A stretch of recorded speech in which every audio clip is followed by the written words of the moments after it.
ಕಾಂಗ್ರೆಸ್ ಶಾಸಕರ ಮೇಲೆ ವಿಶ್ವಾಸವನ್ನು ಕಳ್ಕೊಳ್ತಾ ಇದ್ದಾರೆ ಅಂತ ಅನಿಸುತ್ತೆ. ಅದರಿಂದ ಅವರ ಶಾಸಕರಿಗೆಲ್ಲ 50 ಕೋಟಿ ರೇಟನ್ನು ಫಿಕ್ಸ್ ಮಾಡಿದ್ದಾರೆ ಅಂತ ಅನಿಸುತ್ತೆ. ಅವ್ರಿಗೆ ಈ ಮಾತುಗಳು ಕಳೆದ 2-3 ತಿಂಗಳಿಂದ ಮೂಢ ಹಗರಣ ಆದಮೇಲೆ ಒಂದಲ್ಲ ಒಂದು ಕಾರಣಕ್ಕೆ ಪ್ರತಿ ವಾರನೂ ಕೂಡ ಅವರು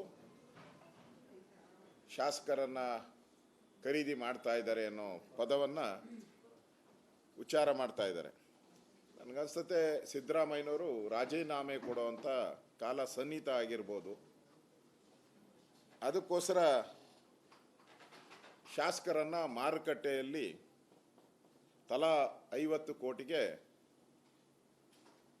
ಮಾರಾಟ ಆಗ್ತಾ ಇದೆ ಅಂತೇಳಿ ಮುಖ್ಯಮಂತ್ರಿಗಳೇ ಒಪ್ಕೊಂಡಂಗೆ ಆಗಿದೆ. ನಾವೆಲ್ಲರೂ ಸಿದ್ದರಾಮಯ್ಯ ಕೋಟಿಗೊಬ್ಬ ಅಂತ ಹೇಳ್ತಾ ಇದ್ರಿ. ಈಗ ಶಾಸಕರಿಗೆ 50 ಕೋಟಿ ನಿಜವಾಗಿ ನಾವು ನೋಡಕ್ಕೆ ಹೋದರೆ ಇವರು ಕೋಟಿಗಲ್ಲ ಲೂಟಿಗಿರೋಂಥ ಪಾರ್ಟಿ ಇದು. ಲೂಟಿಗಿರೋಂಥ ಪಾರ್ಟಿ, ಲೂಟಿಗಿರೋಂಥ ಮುಖ್ಯಮಂತ್ರಿಗಳು. ಮುಖ್ಯಮಂತ್ರಿ ಕೈಯಲ್ಲಿ ಇಂಟೆಲಿಜೆನ್ಸ್ ಇದೆ. ಅಂದರೆ ಕರ್ನಾಟಕದಲ್ಲಿ ಏನೇ ಯಾವುದೇ ಮೂಲೆಯಲ್ಲಿ ಏನೇ ಮಾಹಿತಿ ಆದರೂ ಕೂಡ ಅವ್ರಿಗೆ ಗಮನಕ್ಕೆ ಬರಬೇಕು. ಅದು ಇಂಟೆಲಿಜೆನ್ಸಿ. ಈಗ ಅವ್ರಿಗೆ ಯಾರು 50 ಕೋಟಿ ಕೊಟ್ಟರು, ಯಾರು ತಗೊಂಡ್ರು, ಯಾವ ಆಫೀಸಲ್ಲಿ ಈ ಡೀಲ್ ಆಯಿತು, ರಸ್ತೆಯಲ್ಲಾಯ್ತಾ, ದೇವಸ್ಥಾನದಲ್ಲಾಯ್ತಾ, ಆಫೀಸಲ್ಲಾಯ್ತಾ, ಆ ಮಾಹಿತಿ ಇರಬೇಕಲ್ಲ ಅವ್ರ ಹತ್ರ. ಡೀಲ್ ಆಗಿದ್ರೆ ಆ ಮಾಹಿತಿ ಇರಬೇಕಾಯ್ತು.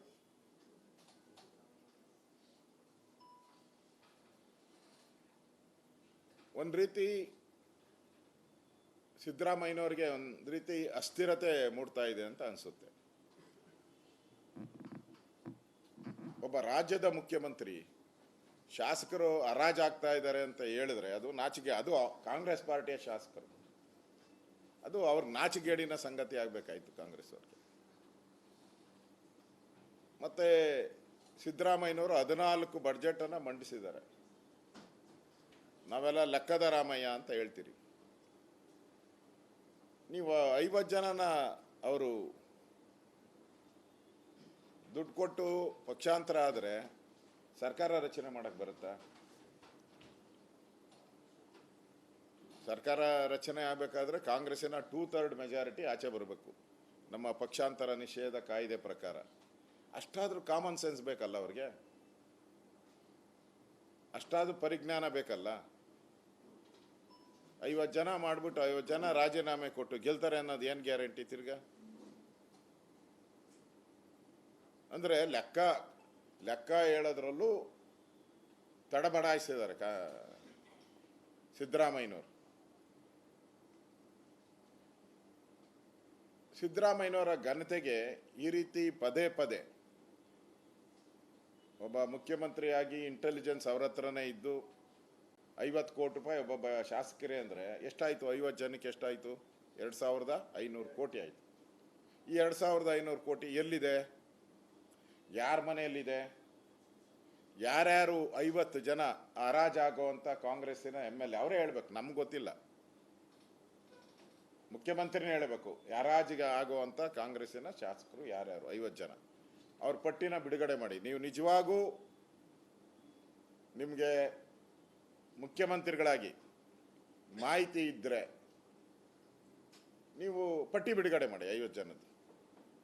ಮತ್ತು 2,500 ಕೋಟಿ ಅಂದರೆ ಅದು ಬೇನಾಮಿ ಅಕೌಂಟ್ಗೆ ಹೋಗ್ತೈತೆ. ಬೇನಾಮಿ, ಆ ಬೇನಾಮಿ ಅಂದರೆ ಬೇನಾಮಿ ED ಅವ್ರು ಬರ್ತಾರೆ. ED ಯಾಕಂದರೆ 2,500 ಕೋಟಿ ಎಲ್ಲನ ಸಂಗ್ರಹ ಮಾಡಿ ಇಳಬೇಕು. ಅದ್ರ ಮುಖಾಂತರ ಇವ್ರನ್ನೆಲ್ಲ ಪರ್ಚೇಸ್ ಮಾಡಬೇಕು ಅಂದರೆ ಆ 2,500 ಕೋಟಿ ಬೇನಾಮಿ ಆಸ್ತಿ ಆಗ್ತೈತೆ. ಆ ಬೇನಾಮಿ ಆಸ್ತಿ ಕೂಡಲೇ ಸೀಸ್ ಆಗಬೇಕು, ಕೂಡಲೇ ಸೀಸ್ ಮಾಡಬೇಕು.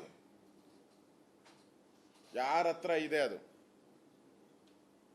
ಯಾವ ವ್ಯಕ್ತಿ ಹತ್ರ ಇದೆ, ಆ ವ್ಯಕ್ತಿನ ಬಂಧಿಸಬೇಕು, ಅವೇ ಸೀಸ್ ಮಾಡಬೇಕು. ಇದೆಲ್ಲ ಆಗಬೇಕಾದ್ರೆ ಇಡಿ ಅವರು ಎಂಟ್ರಿ ಆಗಬೇಕು. ಮುಖ್ಯಮಂತ್ರಿಗಳೇ, ಯಾಕಂದರೆ ಜವಾಬ್ದಾರಿ ಸ್ಥಾನದಲ್ಲಿರುವಂಥವ್ರು, ಅಂದರೆ ಸಂವಿಧಾನದ ಪ್ರಕಾರ ಸ್ವೇರಿಂಗ್ ಮಾಡಿರುವಂಥವ್ರು. ಯಾವ IAS IPS ಇರ್ತಾರ ಹಂಗೆ ಇವರು ಸ್ವೇರಿಂಗ್ ಮಾಡವ್ರೆ. ಸ್ವೇರಿಂಗ್ ಮಾಡಿದ್ಮೇಲೆ ಇವರು ಹೇಳೋವಂಥ ಹೇಳಿಕೆಗಳೆಲ್ಲ ನಿಜ ಇರಬೇಕು. ಮುಖ್ಯಮಂತ್ರಿಗಳಾಗಿ ನಾವು ನಿಜ ಅಂತಲೇ ತಿಳ್ಕೊಂಡು 2,500 ಕೋಟಿ ಎಲ್ಲಿದೆ ಮುಖ್ಯಮಂತ್ರಿಗಳು ಗೊತ್ತಿರಬೇಕಲ್ಲ. ಅದರಿಂದ ಕೂಡಲೇ ಇಡಿ ಅವರು ಇದ್ರ ಮೇಲೆ ಕೇಸನ್ನು ಹಾಕಬೇಕಾಗುತ್ತೆ. ಮುಖ್ಯಮಂತ್ರಿಗಳ ಹೇಳಿಕೆಯನ್ನು ಪಡಿಬೇಕಾಗುತ್ತೆ. ಮುಖ್ಯಮಂತ್ರಿಗಳನ್ನು ಎನ್ಕ್ವೈರಿ ಮಾಡಬೇಕಾಗುತ್ತೆ. ಈ ಹಣ ಎಲ್ಲಿಂದ ಬಂದಿದೆ, ಯಾವ ಅಕೌಂಟ್ಗೆ ಹೋಗಿದೆ, ಅಥವಾ ಇದನ್ನು ತಿಳಿಸ್ಬೇಕು. ಹೆಂಗೆ ಈ ಇದು ವಾಲ್ಮೀಕಿ ಹಗರಣದಲ್ಲಿ ಬಂದಿತ್ತಲ್ಲ, 187 ಕೋಟಿ ಪಟಾಪಟ್ ಅಂತ ಹೋಯ್ತಲ್ಲ, ಹಂಗೆ ಇದನ್ನು ಕೂಡ ಪಟಾಪಟ್ ಅಂತ ಎಲ್ಲೆಲ್ಲಿ ಹೋಗಿದೆ ಅಂತ ಪಟಾಪಟ್ ಅಂತ ಸಿದ್ದರಾಮಯ್ಯನವರು ಪಟಾಪಟ್ ಅಂತ ಎಲ್ಲೋಗಿದೆ ಅಂತ ಚಟಾಚಟ್ ಅಂತ ಹೇಳ್ಬಿಡ್ಬೇಕು ಸಿದ್ದರಾಮಯ್ಯನವರು.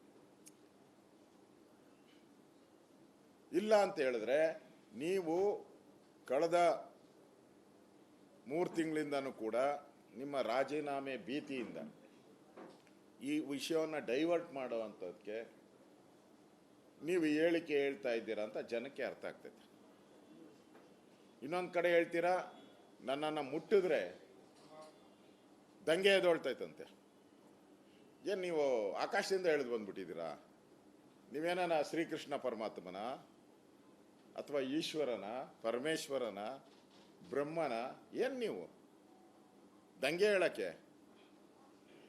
ಹಿಂದೆ ಭಾಳ ಜನ ಹಿಂಗೆ ಹೇಳಿದ್ರು. ಜನಾರ್ದನ್ ರೆಡ್ಡಿ ಕೇಸ್ ಆದಾಗ ಹೇಳ್ತು, ಏನು ಎದ್ದು ಬಿಡ್ತಾರೆ, ಇಡೀ ಬಳ್ಳಾರಿ ಎದ್ದು ಬಿಡ್ತೈತೆ ಅಂತ. ಎದ್ದೊಳ್ತಾ ಬಳ್ಳಾರಿ? DK ಶಿವಕುಮಾರ್ ಅವರ ಕೇಸ್ ಆದಾಗ ಏನು ಇಡೀ ಎದ್ಬಿಡ್ತು ಕನಕಪುರ ಎಲ್ಲ ಅಂತಂದ್ರು. ಎದ್ದೊಳ್ತಾ ಕನಕಪುರ ಎಲ್ಲ? ಆಯಿತು, ಹೋಗ್ಲಿ. ನೀವೇನೋ ಅವ್ರಿಗೆ ದಂಗೆ ಹೇಳೋರಿಗೆ ಈ 62 ಕೋಟಿ ನಿಮ್ಮ ಮೂಢ ಹಗರಣದ 14 ಸೈಟ್ 62 ಕೋಟಿ ಫಿಕ್ಸ್ ಮಾಡಿದ್ರಲ್ಲ ನೀವು, ಅದರಲ್ಲಿ ಏನಾದ್ರು ಶೇರ್ ಕೊಟ್ಟಿದ್ರೆ ಅವ್ರು ದಂಗೆ ಹೇಳ್ಬೇಕಪ್ಪ. ಅವ್ರಿಗೇನು ಶೇರು ಕೊಟ್ಟಿಲ್ಲ. ನೀವು ದಂಗೆ ಹೇಳೋ ಅಂದ್ರೆ ಎಲ್ಲಿಂದ ಹೇಳ್ತಾರೆ ಅವರು? ಪಾರ್ಟ್ನರ್ ಅಲ್ಲವ. ನೀವು ಪಾರ್ಟ್ನರ್ಶಿಪ್ ತಗೊಂಡಿದ್ರೆ ಅವ್ರು ದಂಗೆ ಹೇಳ್ತಾ ಇದ್ದಪ್ಪ. ಪಾರ್ಟ್ನರು ಅಲ್ಲ, ಪಾರ್ಟ್ನರ್ಶಿಪ್ಪು ಇಲ್ಲ ನಿಮ್ದಲ್ಲಿ. ಮತ್ತೆ ಬಂಧಿಸೋದು ಬಿಡೋ ಅಂಥದ್ದು ಅದು ತನಿಖಾ ಏಜೆನ್ಸಿಗೆ, ಕೋರ್ಟ್ಗಳಿಗೆ ಸಂಬಂಧಪಟ್ಟಿದ್ದು. ಒಂದು ಕಡೆ ಸಂವಿಧಾನದ ಪುಸ್ತಕ ಇಟ್ಕೊಂಡಿರ್ತಾರೆ, ಏನು ಅದು ಖಾಲಿ ಪುಸ್ತಕನೋ ಒಳಗಡೆ ಏನಾಯ್ತೋ ನಮ್ಗೆ ಗೊತ್ತಿಲ್ಲ, ಮೇಲೆ ಮಾತ್ರ ಪುಸ್ತಕ ಕಾಣ್ತಾ ಇದೆ. ಮಹಾರಾಷ್ಟ್ರದಲ್ಲಿ ಖಾಲಿ ಪುಸ್ತಕನ ತೋರಿಸಿದ್ದಾರೆ ಅಲ್ಲಿ.